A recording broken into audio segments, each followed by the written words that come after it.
ನವರಾತ್ರಿಯ ಸಂಭ್ರಮದಲ್ಲಿರುವಂತಹ ಸಂದರ್ಭದಲ್ಲೇ ರಾಜ್ಯದಲ್ಲಿ ಮತ್ತೆ ಮಳೆ ಆರ್ಭಟಿಸ್ತಾ ಇದೆ. ಇವತ್ತು ಸಂಜೆ ಉಡುಪಿಯಲ್ಲಿ ಮೇಘ ಸ್ಫೋಟ ಆಗಿದ್ದು ಕಾರ್ಗಳು ಬೈಕ್ಗಳು ಪ್ರವಾಹದಲ್ಲಿ ಕೊಚ್ಕೊಂಡು ಹೋಗಿದೆ.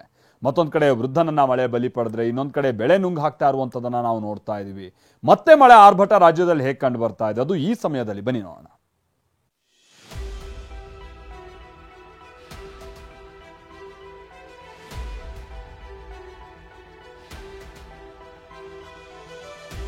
ಮಳೆರಾಯನ ಅಬ್ಬರಕ್ಕೆ ಬೆಂಗಳೂರು ತತ್ತರಿಸಿ ಹೋಗಿದೆ. ಬಿನ್ನಿಪೇಟೆಯ ಬಳಿ 10 ಅಡಿ ಎತ್ತರದ 20 ಅಡಿ ಅಗಲದ ಕಾಂಪೌಂಡ್ ಕುಸಿದು ಬಿದ್ದಿದೆ. ಯಲಹಂಕದ ಕೇಂದ್ರೀಯ ವಿಹಾರ್ ಅಪಾರ್ಟ್ಮೆಂಟ್ಗೆ ನೀರು ನುಗ್ಗಿದ್ರೆ 1500 ನಿವಾಸಿಗಳಿಗೆ ಜಲ ದಿಗ್ಬಂಧನ ಹಾಕಲಾಗಿತ್ತು. ಮಳೆಗೆ ಬಸವೇಶ್ವರ ನಗರದಲ್ಲಿರೋ ವೃದ್ಧಾಶ್ರಮದ ವೃದ್ಧರು ಪರದಾಡಿದ್ರು. ಇದೇ ಏರಿಯಾದಲ್ಲಿರೋ ಕನ್ವೆನ್ಷನ್ ಸೆಂಟರ್ ಪಾರ್ಕಿಂಗ್ ಸಂಪೂರ್ಣ ಜಲಾವೃತಗೊಂಡಿತ್ತು.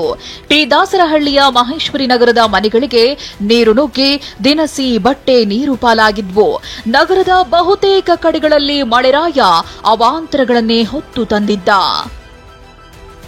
ತಡರಾತ್ರಿ ಹಸ್ತ ಮಳೆ ಅಬ್ಬರ ತತ್ತರಿಸಿದ ಕರುನಾಡು. ದಾವಣಗೆರೆಯಲ್ಲಿ ಮಳೆಗೆ ಗೋಡೆ ಕುಸಿದು ವೃದ್ಧ ಬಲಿ. ದಾವಣಗೆರೆಯಲ್ಲಿ ಸುರಿಯುತ್ತಿರುವ ಮಳೆ ವೃದ್ಧನನ್ನ ಬಲಿ ಪಡೆದಿದೆ. ಚನ್ನಗಿರಿ ತಾಲೂಕಿನ ಸಂತೆಬೆನ್ನೂರಲ್ಲಿ ಮನೆಗೋಡೆ ಬಿದ್ದು ಕುಳಗಟ್ಟೆ ಬಸವರಾಜಪ್ಪ ಉಸಿರು ಚೆಲ್ಲಿದ್ದಾರೆ. ರಾತ್ರಿ ಗೋಡೆ ವಾಲುತ್ತಿದ್ದನ್ನ ನೋಡಿ ಮಗ ಮತ್ತು ಸೊಸೆ ಹೊರಗೋಡಿ ಬಂದಿದ್ದಾರೆ.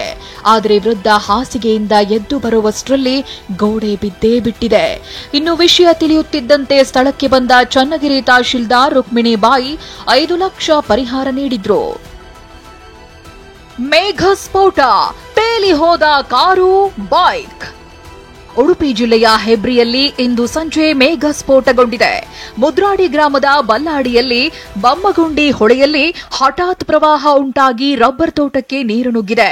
ಕೃಷ್ಣ ಪೂಜಾರಿಯ ಮನೆ ಮುಂದೆ ನಿಲ್ಲಿಸಿದ್ದ ಕಾರು, 2 ಬೈಕ್ಗಳು ಪ್ರವಾಹದಲ್ಲಿ ಕೊಚ್ಚಿ ಹೋಗಿದ್ದು ಮನೆಯಲ್ಲಿದ್ದವರನ್ನ ರಕ್ಷಿಸಲಾಗಿದೆ. ದಾವಣಗೆರೆಯಿಂದ ಬಸವರಾಜ್, ಸಂಜೀವ್ ಪಾಂಡ್ರೆ, ಟಿವಿ9 ಗದಗ್.